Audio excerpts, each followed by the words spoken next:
Here's Jimmy and me going down Antietam Creek through the Antietam battleground. We just got in the water. We just got in at the upper bridge of Antietam Creek. Went through those little riffles there and headed downstream.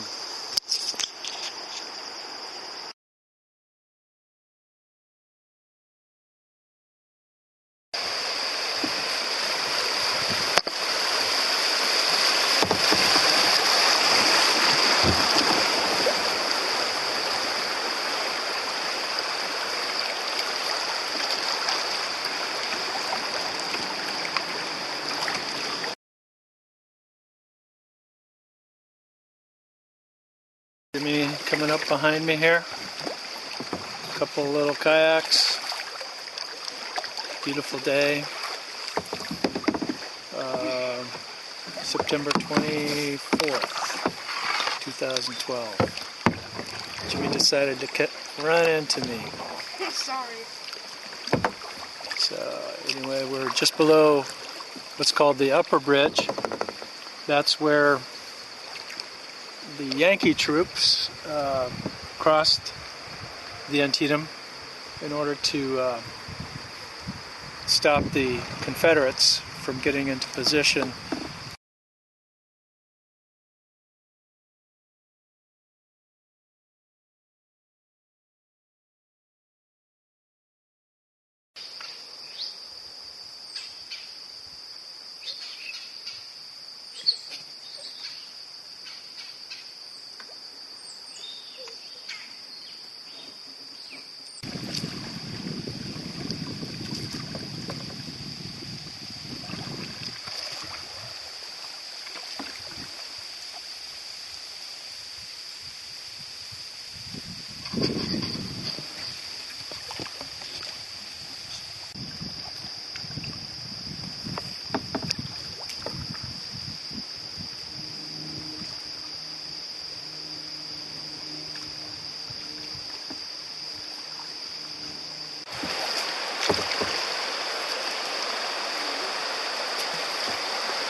I think this must be Goose Island.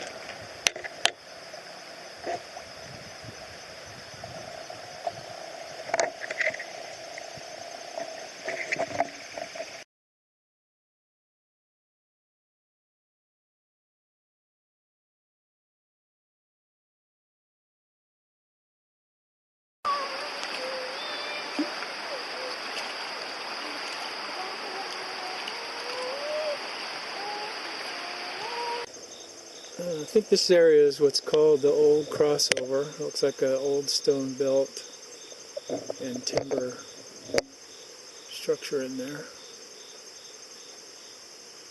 And there's some on that side, except shining into the sun there. Anyway, you see the stones, the hewn stones stacked on one another.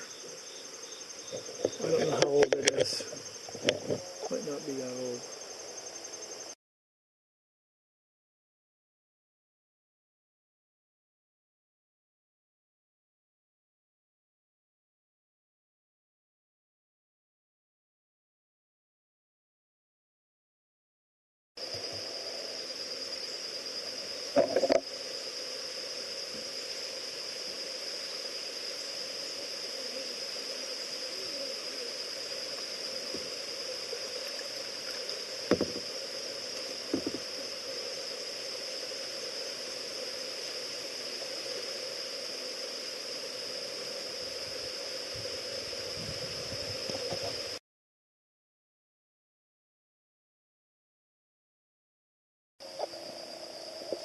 We're close to our deadline.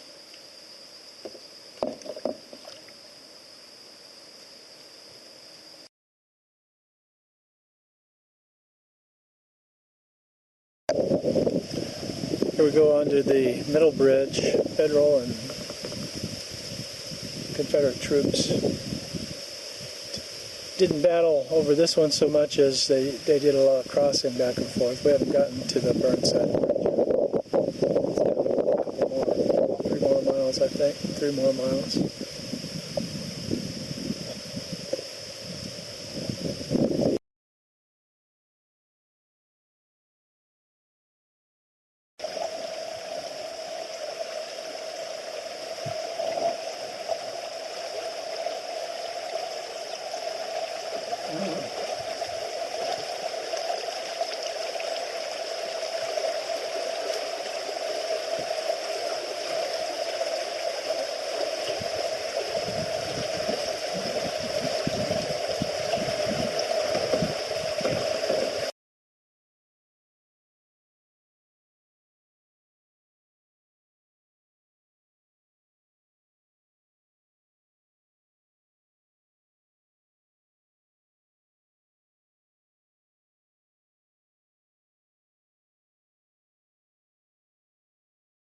On that side of Antietam Creek was the Confederacy, and on this side was the Federals, the Union. Jimmy's going to tell us a little bit about what happened, starting about where we are right now. Well, early in the morning, earlier when we were crossing, there was the cornfield, and by there was, early in the morning, that was probably the earliest part of the battle. What happened is, I forgot the name of the general, but he sent 6 regiments. Was that General Hooker? Yeah, I think it was. He sent 6 brigades. 4 were to advance on Georgians on the other side of the wheat field.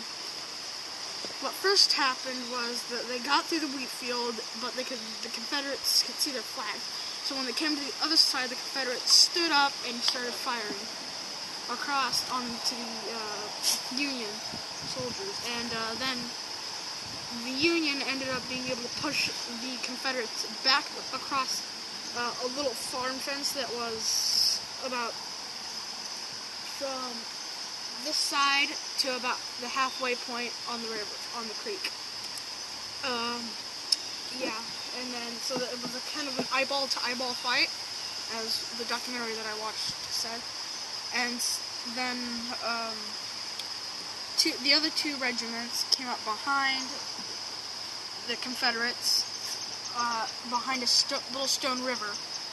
I mean, a little stone wall, and so they were fighting by the stone wall, and they were able to shoot at the Confederates from there. And it was just a massacre for them, and the only way you would have survived is if you were captured. It was pretty brutal, huh? And then the next thing was think it was a bloody lane. Okay, what happened at the Bloody Lane? One commanding general sent 2 of his divisions, French and Richardson, up a hill towards a sunken farm lane. It's about 6 feet deep, pretty wide. And so the first one to go over it was Richardson's division, and he got cut down first. His entire division was cut down. Then French came and his soldiers. One of the famous brigades in that division would have been the Irish Brigade, which was the 23rd New York. The reason it was called the Irish Brigade is because it had Irishmen, and instead of it carried the American flag, but instead of the state colors that it came from, it carried an Irish Clover Guard flag. And that line broke the Bloody Lane because Richardson broke the line, just battered the other line up just good enough that French was able to break the line after Richardson had failed to do what he did. Next was the Dunkirk Church, and their men from the cornfield were advancing, and into the Dunkirk Church, and A.P. Hill's men were in the West Woods, not too far. And at the Dunkirk Church, it had been bombarded earlier in the morning. And when the cornfield men were advancing, the men from the Dunkirk Church will explain it in a diagram. Here are the Union, and they are crossing this way. And then A.P. Hill's men are in the West Woods. And what happens is that when these Union are coming across the field, the Confederates hit them like this, and then it pushes them this way, in the way the Confederates want to go, and they get battered pretty bad, same as in the West Woods. But the decider of this battle was that the Confederates lost anyway, because they had less troops and a little less supplies. But the last, not least battle was the Burnside Bridge. Which is what we're going to talk about when we get down there. Yes. To be continued.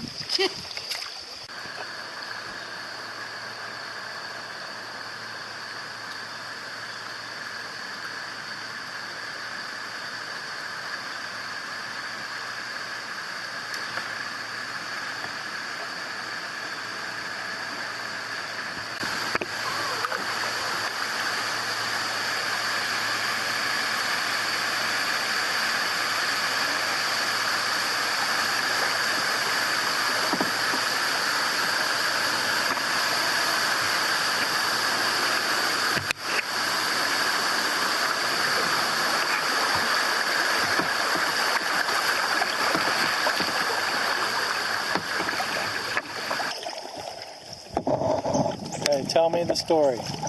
Burnside Bridge. Well, Burnside, unfortunately, was in command.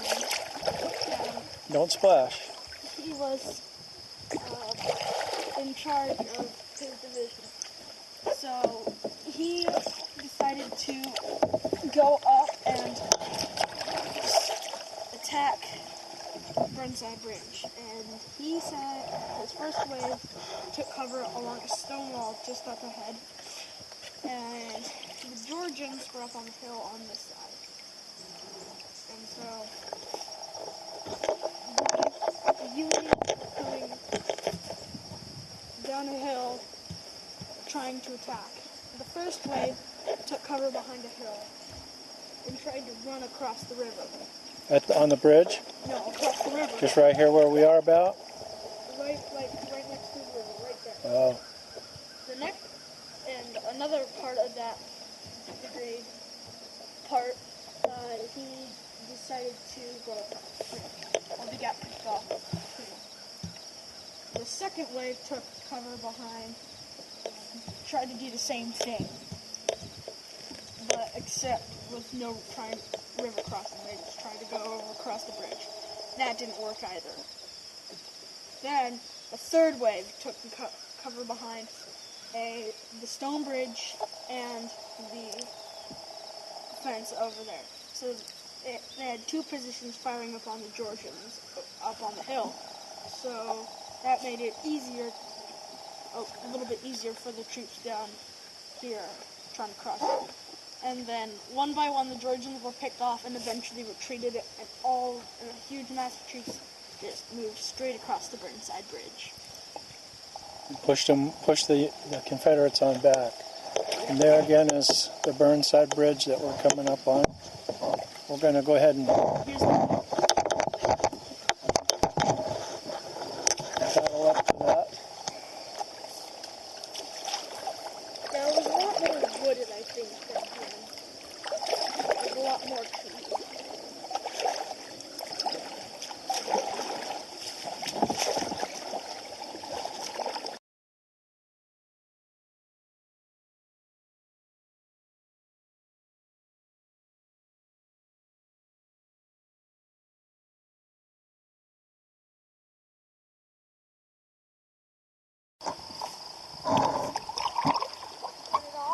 No, it's on.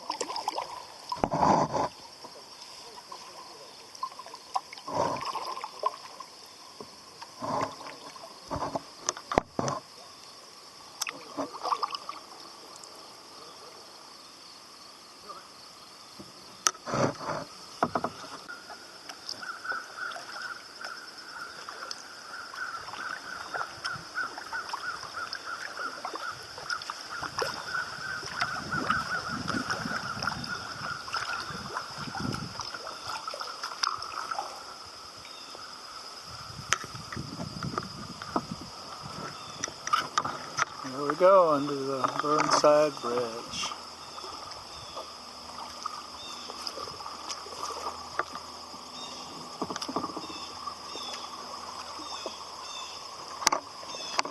Only about 300 yards more to go and we're at takeout.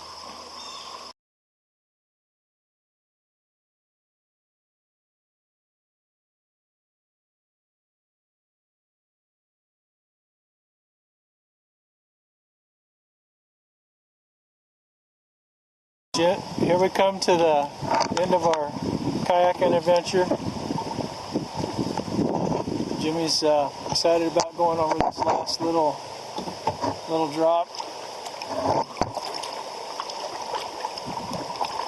There's a heron up there. Jimmy's going to scare up.